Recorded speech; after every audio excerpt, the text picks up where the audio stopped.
లొసుగులు ఏముంటాయి, మా మా మంచి చెడ్డలు ఏముంటాయి, మేము ఎలా అనుభవిస్తుంటాం, మా జీవన విధానం ఏంటి, మా జీవన శైలి ఏంటి ఎవరికి తెలియదు. మేము అలంకారం చేసుకొని వస్తాం, వాళ్ళకేంటి అన్నట్టు ఉంటారు. కానీ మేము కూడా ఎవరి ముందు అలా ప్రొజెక్ట్ చేయొద్దు అనుకుంటాం. ఎలా అంటే మేము మాకేదో సింపతి చూపించాలి, ఎవరో వచ్చి సింపతి చూపించాలని ఏ రోజు ఆలోచించాం. మేము స్ట్రాంగ్గా మా హక్కు, మా రైట్ ఇది. బోనాల కల్చర్ని రిప్రజెంట్ చేయడం మా హక్కు. బోనాల పండుగని ముందుకు భావితరాలకు చూపించాలి. ఈ కల్చరల్గా హిందుత్వంలో ఉన్న ఈ బోనాల పండుగ ఏదైతే ఉందో, బడుగు బలహీన వర్గ బిడ్డలు ఏదైతే చేసుకుంటున్న పండుగ ఉందో, ఈ పండుగని మేము చూపించడానికి ముందు భావితరాలకు చూపించాలి. ఇలా ఉంటాయి దేవాలయాలకు కట్టుబడి, మేము దేవాలయాలకి ఎలాగైతే మేము కట్టుబాట్లు ఉండి కొన్ని దేవాలయాలని ప్రమోట్ చేస్తున్నాము, అవన్నీ గతంలో చూసినట్టయితే ఇన్ని వేల లక్షల మంది వచ్చేవాళ్ళు కాదు కదా. కొంతవరకు జనాలు వచ్చేవారు. జాతర అంటే జాతరలా జరిగేది. మేము ఎంతమంది 2004 పేపర్ కటింగ్స్ కూడా చూపిస్తాను. నేను చాలా పేపర్ కటింగ్స్ కూడా తీసుకొచ్చాను. ఎందుకంటే మీకు చరిత్ర తెలియాలి. నేను ఎప్పటి నుంచి అమ్మవారి సేవ చేస్తున్నాను, ఎప్పటి నుంచి లైమ్ లైట్లో ఉన్నాను. లైమ్ లైట్లో నేను నిన్న వచ్చి ఏదో ఆమె కొందరు ఏమని వాపోయారంటే సోషల్ మీడియాలో ఆమె పబ్లిసిటీ స్టంట్ కావాలి అని అన్నారు. పబ్లిసిటీ స్టంట్ కావాలంటే ఈ ప్లాట్ఫామ్ అక్కర్లేదు. నేను 2011లో వీరంగం అనే సినిమా చేశాను. నేను అందులో హీరోయిన్ని. అందులో జోగిని వ్యవస్థ గురించి నేను పెట్టాను. నాకు లైమ్ లైట్ కొత్త ఏం కాదు. నేను పుట్టి బుద్ధిరిగినప్పటి నుంచి లైమ్ లైట్లోనే ఉన్నాను. నేను పుట్టి మా తల్లి ఒళ్ళో ఉన్నంత వరకు మా తల్లి లైమ్ లైట్లో ఉన్నాను. మా తల్లికి నేను ఫెమిలియర్. తర్వాత నేను ఊహ వచ్చినప్పటి నుంచి ప్రజలకు ఫెమిలియర్, జనాలకు ఫెమిలియర్. నేను ఇట్లా ఫెమిలియర్ పిచ్చి కానీ ఇంకేదో సోషల్ స్టంట్స్ చేయాలంటే నాకు చాలా వేస్ ఉన్నాయి. నేను అవి ఎంచుకోలేదు ఎప్పుడు. నన్ను నేను తగ్గించుకొని నన్ను నేను అంటే అనుభవము వయసు అనేది కూడా అంటారు కదా, అది వచ్చిన కొద్దికి నన్ను నేను చాలా కంట్రోల్డ్గా స్టేబుల్గా నన్ను నేను ప్రదర్శిస్తాను ఎవరి ముందు అయినా. ఎందుకంటే గతంలో చూసినప్పుడు చిన్నతనంలో చాలా సందర్భాల్లో ఏడ్చేదాన్ని, ఇంటర్వ్యూలలో కూడా ఏడ్చేదాన్ని. చాలా స్ట్రాంగ్గా ఉండడానికి ప్రయత్నిస్తాను, ఉంటున్నాను కూడా.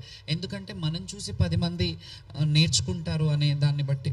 సో దీంట్లో ఓవరాల్గా ఇవన్నీ చెప్పడం కంటే ఆ పోలీస్ డిపార్ట్మెంట్ వాళ్ళు పిలిపించి మమ్మల్ని మీరు ఈ టైంకి రమ్మన్నారు, ఆ టైంకి ఎస్ఐని పెట్టారు, వాళ్ళు కదా బాధ్యత వహించాలి.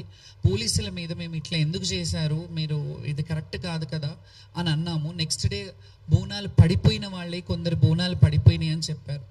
ఇందులో ఓవరాల్గా మాకు ఇంకా మనసు నొచ్చుకున్న బాధ ఏంటంటే, కొంతమంది ఈ అపోహలు పెట్టి కొంతమంది ఏవైతే చేస్తున్నారో ఆ చర్యలు కావాలని చేస్తున్నారనే డౌట్ కూడా నాకు వస్తుంది. కొందరు మరి అది అధికారంలో ఉన్న వాళ్ళు చేస్తున్నారా, వేరే వాళ్ళు చేస్తున్నారా అనే డౌట్ నాకు కూడా వస్తుంది. మీకు ఎట్లా డౌట్ వస్తుందో నేను కూడా డౌట్ పడే హక్కు నాకుంది. ఎందుకంటే కొంతమంది జోగినీలను తీసుకొని కొన్ని సోషల్ మీడియాలు దుష్ప్రచారంలో చేతులు కడుక్కొని ఉన్నారు. ఎందుకంటే నేను స్పృహ తప్పిపోయాను, ఆమె స్పృహ తప్పిందంతా డ్రామా, యాక్టింగ్ చేస్తుందేమో, అట్లా ఇట్లా పడిపోయి మళ్ళీ లేచి మాట్లాడుతుంది అని అంటే, నేను అక్కడ చచ్చిపోలేదు, స్పృహ మాత్రమే తప్పాను. నాకు మంచినీళ్ళు తాగిపించారు, నాకు వాటర్ తాగిపించారు.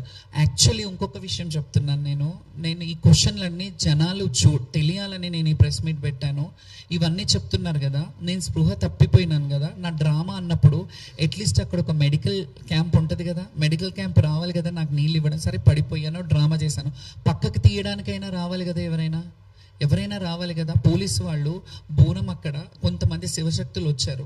మేము కూర్చున్న దగ్గర అక్కడ మామూలుగా వాపోతున్నాం, చాలామంది బోనాలు పడిపోయాయి. చాలామంది మీ మీడియాకు కూడా తెలుసు, మీడియాను కూడా కొన్ని ప్లేసెస్లోకి ఎంటర్ అవ్వనివ్వలేదు.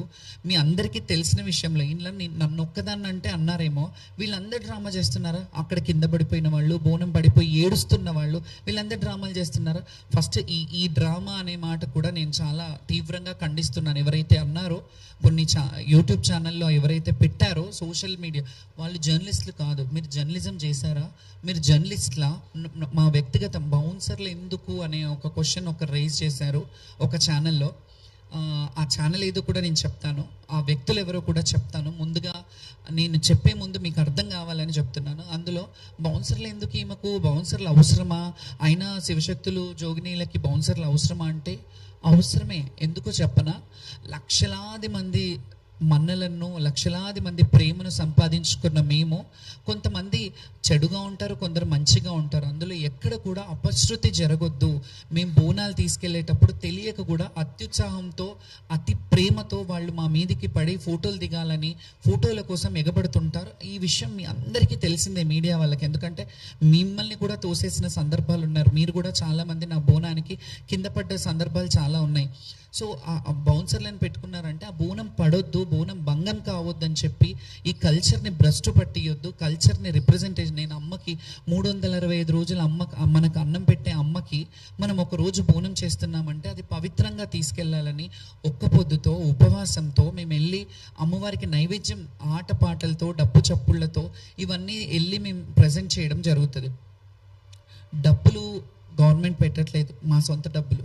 మేము అలంకరించుకునే అలంకారం మా సొంత డబ్బులు, మేము వేసుకునే పూలదండలు మా సొంత డబ్బులు, మేము పెట్టుకునే బౌన్సెస్ కూడా మా సొంత డబ్బులతో, మా వ్యక్తిగత డబ్బులతో మేము ఖర్చు పెట్టుకుంటాం. ఎందుకంటే కల్చర్ని రిప్రజెంట్ చేయడం మాత్రమే మాకు తెలుసు.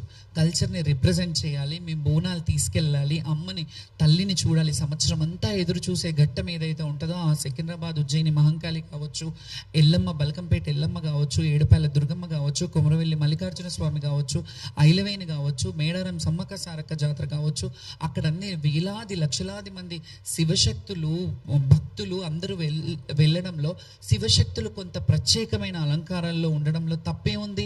మేము ఇట్లా రెడీ అవుతారు, ఒక ఆడవాళ్ళు ఒక వ్యక్తిగత ఇదిని, మీరు డ్రెస్సింగ్ని, లేకపోతే మేము రెడీ అయ్యే విధానాన్ని మీరు బయట వేరేగా పోర్ట్రేట్ చేస్తున్నప్పుడు మీకు కొంచెం కూడా సిగ్గు అనిపించట్లేదా? అట్లా ఒక వ్యక్తిని మీరు అంటే బట్టల దుస్తుల రూపంలో కానీ, లేకపోతే ఇంకా మా వేషధారణ రూపంలో డీగ్రేడ్ చేయడం కాదా ఇది? డిగ్రేడ్ చేయడం, మమ్మల్ని తక్కువ చేసి మీ హేళన చేయడం కాదా ఇది? మా వస్త్రధారణ మీద మీరు అట్లా హేళ చేయడం అదొకటి. ఇంకొకటి, అందులో కొంతమంది పోలీసుల హడావిడి జరిగింది, పోలీసుల గొడవలు జరిగినాయి. నెక్స్ట్ డే మమ్మల్ని పంపించేశారు. బోనము వేరే కొంతమంది జోగినీళ్ళు మేము అక్కడ కూర్చున్నప్పుడు వచ్చేసి గబగబల్ని ఏమైందో తెలియదు మాకు, మేము వచ్చేసినాము, వాళ్ళు కూర్చునేసరికి బోనం ఎక్కించాం. కొంచెమన్నా బుద్ధుంది మాట్లాడుతున్నారా మీరు? శివశక్తులకి ఈ మాట చెప్తున్నాను. నేను ఏ రోజు కూడా ఇవన్నీ పక్కన పెడితే, నేను ప్రభుత్వంతో కొట్లాడానా, ఇవన్నీ కొట్లాడానా పక్కన పెడితే, నేను డైరెక్ట్ క్వశ్చన్ ఒక శివశక్తులకు వేస్తున్నాను ఈ సవాలు. ఇన్ని రోజులు శివశక్తులకు మేము ఏదైతే చేస్తున్నామో, శివశక్తుల గురించి పోరాడుతున్నామో, ఏ రోజు నా గురించి పోరాడలేదు. నా గురించి ఒక్కదాని గురించి అయితే నాకు గ్రీన్ కార్పెట్ కాదు, 7 కలర్స్, ఆల్ కలర్స్ కార్పెట్లు వేసేస్తారు. నా క్యాలిబర్ ఏంటో నాకు తెలుసు. కానీ నేను ఏ రోజు అలా అడగలే, మా శివశక్తులకు ఒక క్యూ లైన్ పెట్టండి, మా బోనాల వాళ్ళు ఇన్ని కిలోలు